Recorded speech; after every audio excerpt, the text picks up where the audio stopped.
second livre de Samuel, chapitre 7, versets 1 à 16. Le peuple ayant voulu un roi, le Seigneur accède à sa demande et lui donne un premier roi, Saül.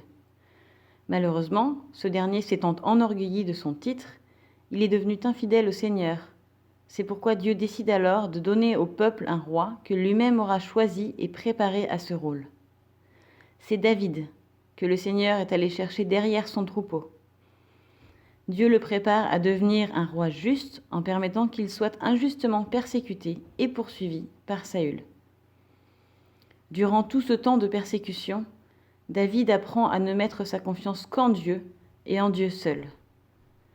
C'est cela, le roi juste selon le plan de Dieu. Un roi lieutenant de Dieu sur terre, c'est-à-dire un roi qui exerce toujours son pouvoir en dépendance à Dieu.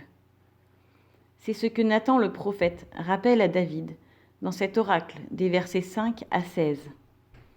Dieu, par la bouche du prophète, rappelle à David sa condition première de pauvre qui doit tout à la bonté de Dieu.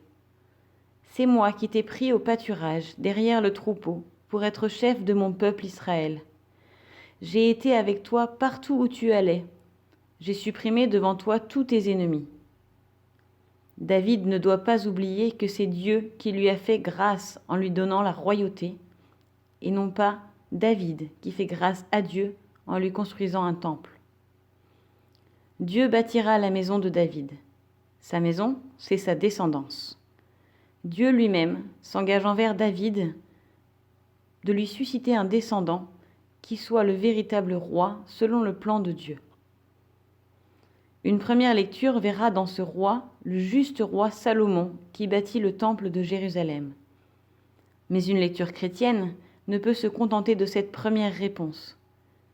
Le véritable roi qui permet à Dieu d'habiter réellement au milieu des hommes, c'est le Christ. Le véritable temple, lieu de la présence de Dieu, c'est le corps de Jésus-Christ, vrai Dieu et vrai homme.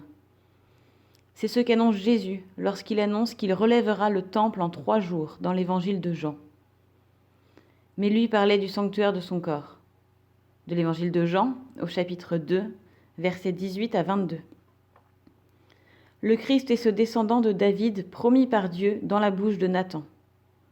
Dieu promet d'être pour lui un père et que ce descendant sera pour Dieu un fils. Cela se réalise d'une manière que ni David ni personne ne pouvait imaginer.